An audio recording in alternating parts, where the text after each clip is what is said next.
আসসালামু আলাইকুম দর্শক, চলে আসলাম আরেকটি ভিডিওতে। টেস্ট সিরিজের পর এবার ওয়েস্ট ইন্ডিজের বিপক্ষে 3 ম্যাচ ওয়ানডে সিরিজের জন্য দল গুছানোর কাজ শুরু হয়ে গেছে বাংলাদেশ ক্রিকেট বোর্ড বিসিবির। ইনজুরির কারণে দলে থাকা হচ্ছে না উইকেটরক্ষক ব্যাটসম্যান মুশফিকুর রহিমের, কিন্তু দলে ফিরছেন অধিনায়ক নাজমুল হোসেন শান্ত। চলুন দেখিনি ওয়েস্ট ইন্ডিজের বিপক্ষে 3 ম্যাচ ওয়ানডের জন্য কেমন স্কোয়াড ঘোষণা করলো Bangladesh cricket board BCB. Number 1 Liton Kumar Das,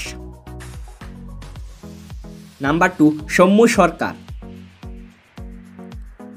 number 3 Mehedi Hasan Miraz, number 4 Najmul Hossain Shanto, number 5 Towhid Hridoy, number 6 Shakib Al Hasan, number 7 Nasum Ahmed, number 8 Jaker Ali Anik, number 9 Rishad Hossain, number 10 Mahmudullah Riyad, number 11 Taskin Ahmed,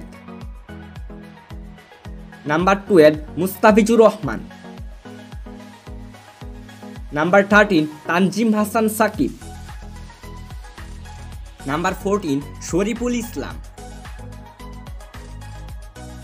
number 15 Mohammad Saifuddin.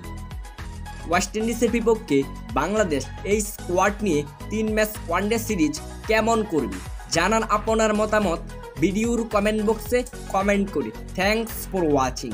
Please like, comment, share and subscribe.